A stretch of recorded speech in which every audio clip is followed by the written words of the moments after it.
እዚህ መለጣጠፉ እኮ የዛሬ አመትም ከጽጌ ጋር እንደዚህ ስትለጣጠፍ ነበር። እውነት ለመናገር ነው ሴም አንድ አይነት ድራማ ነው የጀመሩት። የዛሬ አመት ካስታወሳችሁ ሩታ ከዳኒ ጋራ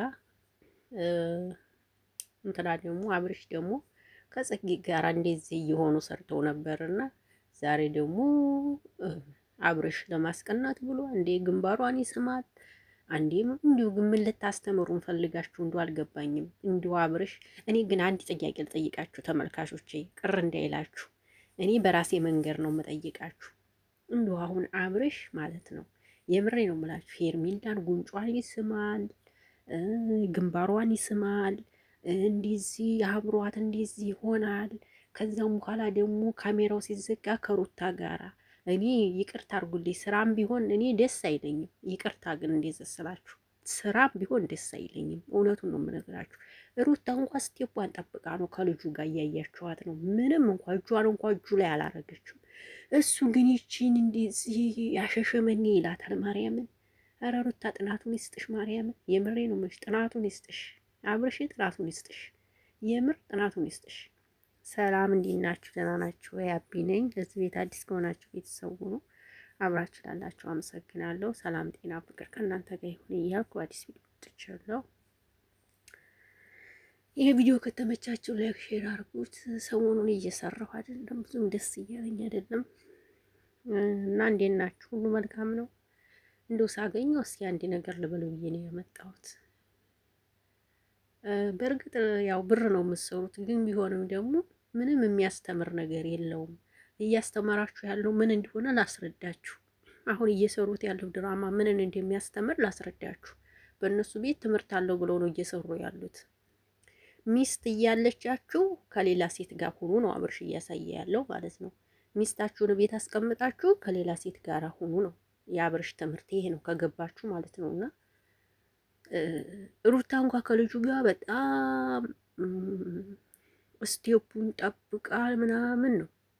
ምን አለ ዛሬ አብርሽ ልጁን እጥረትህ እኮ አልደረስክም እንዲህ አብርሽ፣ እንዲሁ አሁን ልጁ አይበልጥህም በቁመት? ይቅርታ አድርግልኝና እንደው ልጁን ዛሬ ተቀናጣህበት።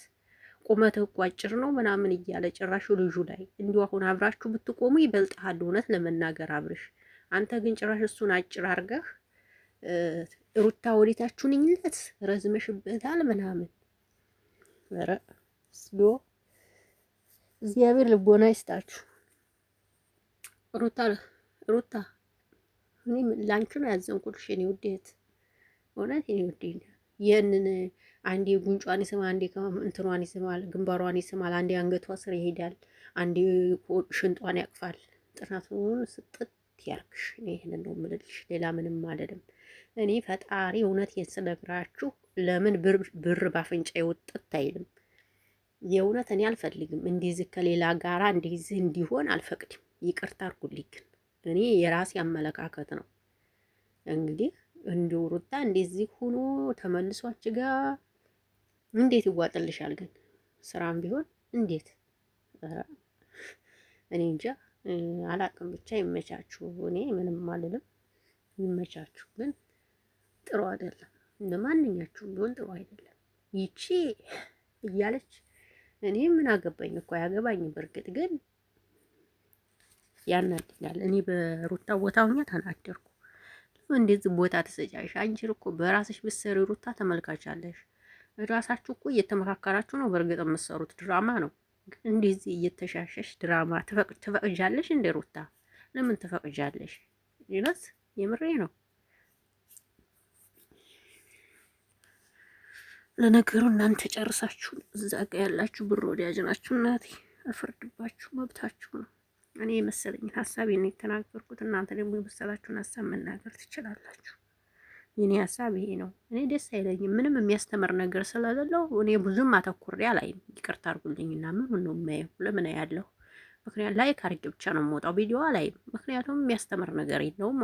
ምኑን ነው የማየው እንዴ? ስንት ትምህርት የሚሰጥ ነገር እያለ እሱን አናይም እንዴ? እንዴት ነዚህ ሚስትህን አስቀምጠህ ከሌላ ሴት ጋር አሁን የሚል ቪዲዮ ማን ያያል? እስቲ ስታስቡት የማበረታታት ምን እኔ እንጃ። ብቻ ውዶችዬ እኔ ሀሳቤን የተናገርኩት፣ እናንተ ደግሞ የምትሉትን በሉ። እኔ ከዚህ በላይ ምንም አልልም። ነገር ግን ወደ የት እየሄድን እንደሆነ እያመራን እንደሆነ አላውቅም። የእውነት እኔ ግን አንድ ቀን በፖሊስ እጅ እንዲያገቡ ፈራላችኋለሁ። አንድ ቀን በፖሊስ እጅ ከገባችሁ ጉዳችሁ ነው። የምትሰሩት ነገር ምንም የሚያስተምር ነገር ስለሌለው በተለይ አብርሽ እና ሄርሜላ እውነት እጅ ውስጥ ተገባችሁ እንደማትወጡ አትወቁ። የምትሰሩት ስራ ማለት ነው። እውነቴን ነው የምላችሁ። ስለዚህ አላቅም ብቻ ለማንኛውም ልቦና ይስጣችሁ። ይህን ነው የምለው። ሌላ ምንም አልልም። እናንተ ብቻ አይደላችሁም፣ ሁሉም ነው ዩቲዩበር ያለ። እናንተ ብቻ አይደላችሁም ተወቃሾች፣ ሁሉም ሰዎች ናቸው። ግን እንደዚህ ብር ማስከሩ ጥሩ አይደለም ብዬ አስባለሁ። ይመቻችሁ ነው የምለው። እኔ ሌላ ምንም የምለው ነገር አይኖረኝም። ምክንያቱም ብትናገሩ ነገረኛ ስለሆነ የምትባሉት ዝምታ መርጣችሁ ዝም ብሎ ማየት ብቻ ይሻላል ብዬ ነው የምለው። እወዳችኋለሁ፣ አከብራችኋለሁ። መልካም ምሽት ይሁንላችሁ። በሌላ ቪዲዮ እስከምንገናኝ ሰላማችሁ ብዝት ይበልልኝ። አመሰግናለሁ።